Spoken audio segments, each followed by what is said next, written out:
አረ ጉድ ጋይስ እንደው ጉድና ጅራት እያደረ ይዘልቃል አለ ያገሬ ሰው።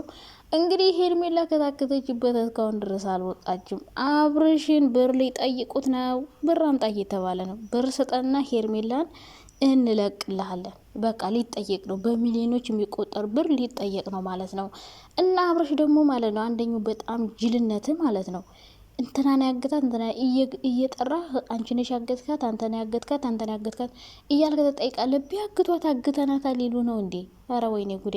ጠላቴን ስጠብቅ ወዳጅ ግድል ሆኗል ጊዜው። አሁን ጊዜው ከፍቷል። በነገራችን ላይ መች ጠላትህ የሚጠሉ ሰዎች ምናምን ወዳጆች አጠገብ ያሉትን ጓደኞች ቸክ አርግ እስኪ። አሁን ጊዜው ከፍቷል። በነገራችን ላይ ባል ሚስቱን አግቶ የሚስቱን ገንዘብ እየተቀበለ ነው። እህትና ወንድም እህቱን አሳግቶ ከእህቱ ገንዘብ እየተቀበለ ነው። ይህን አታውቁም?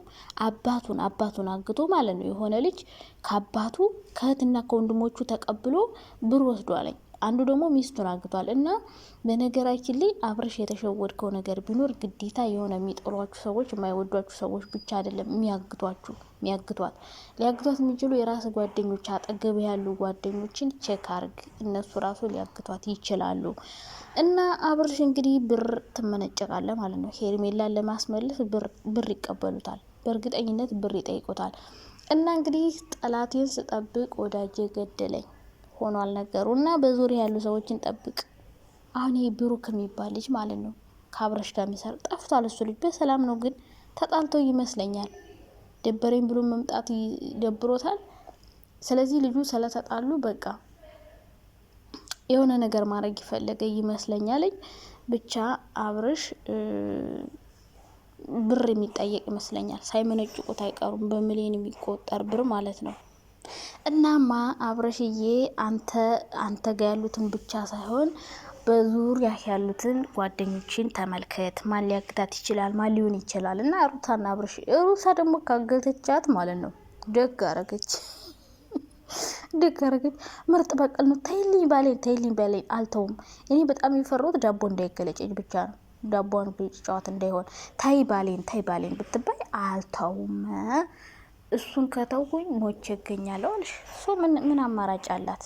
ሩታ ምን አማራጭ አላት? እና ብታሳግድሽም አይፈረድባትም። ቢኮዝ የሰው ባልቀምቶ ቁጭ ማለት የለም። ሲቀጥል ደግሞ ማለት ነው አብርሽን ታያላችሁ በሚሊዮን የሚቆጠር ብር ነው የሚመነጭቁት። እኔ ደግሞ ሄርሜላን አግቷት ብዬ የማስበው በሩታ ሳይድ ያሉ ሰዎች ብቻ አይሆኑም ብዬ ነው የማስበው። የሚያግቷት የራሱ የአብርሽ ጓደኞችም ሊሆኑ ይችላሉ። ስለዚህ አብርሽ በዙሪያ ያለ ሰው መጀመሪያ መጠንቀቅ ነበረብህ። ሲቀጥል አብርሽ ህይወት ሰላም እንድትኖር አይፈልጉም። ማንም ሰው በሰላም ፍቅር ህይወት ኑሮ እንድትኖር አይፈልጉም። አንተ መስሎ ነው እንጂ ናቤላ ጓደኞች ምናምን ሴት እያመጡ ሲያስተዋውቁ መስሎህ ነው ላንተ አስበው፣ ግን አይደለም። ይሄው ሄርሜላን ያግቱና ከሄርሜላ ጋር ደግሞ አጣልተው ህይወትክን ዘላለም ሲበጠብጡልን የሚኖሩ ታያለህ። ከሩታ ጋር እንዳለያዩ ከሄርሜላ ጋር አሁን ያለያዩሃል። የሚጠብቁት እስከምትጋቡ ነው። ከተጋባችሁ በኋላ ከዛ እስከምትለያዩ 80 ቀደድ ምናል እንደዚህ እያልክ ህይወትክን ስታመሰቃቀል ትኖራለህ ማለት። ምክንያቱም ሰው ህይወትን እንዲመራ ፈቅደህ እስከሰጠ ድረስ ህይወትን ለዘላለሙ ሲበጠበጥልህ ይኖራል። ስለዚህ አብርሽ ማንንም ከህይወት ብታስወጣ ጥሩ ነበር። እነዚህ ጓደኛ ናቸው ምናምን ብለህ የምታስባቸው ሰዎች ያንተ ሪል ጓደኛ እንዳልሆኑ ማወቅ አለብህ። ካንተ በቃ ትክክለኛ የት እንደምትውል የት እንደምትገባ ስለሚያውቁ አፍነው ሊወስዱ የሚችሉት የራስ ጓደኞችም ሊሆኑ ይችላሉ። በሩታ ሳይድም ያሉት ሊሆኑ ይችላሉ። አይታወቅም፣ መገመት ይከብዳል። ግን አብርሽን ታያላችሁ ብር ነው የሚቀፍሉት። ሄርሜላን እንመልስላለን ይህን ያህል ብር አምጣ ይባላል። እስካሁን ድረስ አንተ ምን ትሰራለህ? ሲጀመር ለፖሊስ አመለክታለሁ ምናምን አልክ። ለፖሊስ ብታመለክት ማለት ነው ፖሊስ ያለ ማስረጃ ሩታን ወይ ኤፋን ወይ ዳኔን ብትከስ ማለት ነው ፖሊስ ያለ ማስረጃ ምንም ሊያረጋቸው አይችልም። ሩታን ምንም ያረጋት። ይከሰሱ የምትሉ ኮሜንት ላይ ምን ብሎ ነው የሚከሳቸው? ስታግት አይታችኋል። ሩታ ኤፍሬም ሲያግት አይታችሁታል። ዳኒ ሲያግት አይታችሁታል። እንዲህ ያለ ማስረጃ ምንም ሰው አይከሰስም። ገና ሰው ከሆነ ሰው ጋር ስለተጣላ ብቻ ያግታል ወይ ይወስዳል ማለት አይደለም።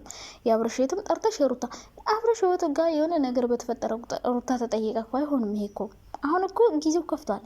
ጠላታችሁ ሳይሆን እየጎዳን ያለው አሁን ወዳጃችሁ ነው፣ ዘመዳችሁ፣ የኔ ያላችሁት ሰው ነው ህይወትን እያመሰቃቀለ ያለው። ስለዚህ አብርሽ አትሸወድ። ሩታን የሩታን እንትኖች ስትጠብቅ የራስ ጓደኞች ሊሆኑ ይችላሉ። ይህን ማሰብ አለብህ። ካንተ ገንዘብ መቀበል ከፈለጉ በሌላ ሰው ያሳግቱና ካንተ ገንዘብ ይወስዳሉ፣ ይቀበላሉ። ምክንያቱም ዋናው ፕላናቸው እነዚህ ወጣቶች ዩቲዩብ ነው የሚሰሩት። ከዛ ደግሞ ገንዘብ ዩቲዩብ መስራት፣ ቪዲዮ ሁሌ መስራት ወይ ያቅታቸዋል። ገንዘብ ይጠርባቸውና ካንተ ገንዘብ መቀበል ከፈለጉ የራስ ጓደኞች በሌላ ሰው ያሳግቱና ገንዘቡን ተቀብለው በተዘዋዋሪ ለእነሱ ይሆናል ማለት ነው። ሼር እየሰሩብ ነው። ስለዚህ አብረሽ ሩታን ብቻ አይደለም መጠበቅ ያለብን፣ ሌሎች ጓደኞችንም ቼክ አርግ። ሁሉም ሰው ለአንተ አስብልሃለሁ ወዳለሁ ስላለ ያስብልሃል ማለት አይደለም። ሶ ካንተ ገንዘብ መቀፈል ይፈልጋሉ። አሁን ሄርሜላ ብትታገድ አብርሽ ነው ተጠያቂው። ምክንያቱም ካንተ ጋር ነበረች፣ አንተን ያሳግታ በአንተ ምክንያት ነው ተብሎ የሄርሚ ቤተሰቦች አይፈቱትም። የሄርሜላ ደግሞ ከሄርሜላ ራሱ ገንዘብ መቀፈል ይፈልጋሉ። አምጭ ብሎ ይቀበሏታል።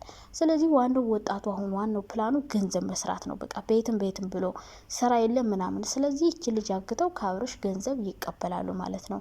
እና ሩታ ብቻ ላትሆን ትችላለች። እየጠራችሁ ሩታን ዝም ብላችሁ መጨቅጨቅ ብታቆሙ ጥሩ ነው። ሩታ ከሆነችም እሰየው። ምክንያቱም እሷ እርጉዝ ሆና ሆዷን እየገፋች እየተሰቃየች የሰው ባል ይዛ ሆቴል ለሆቴል ስትንከራተት ስትንከረፈፍ የነበረች አለሌ የሴት አለሌ ናት ሄርሜላ። እዚህ ጋር መታችሁ ደግሞ የሄርሜላ በጎች ማለት ነው። እኔ ቤት አትኮምቱ።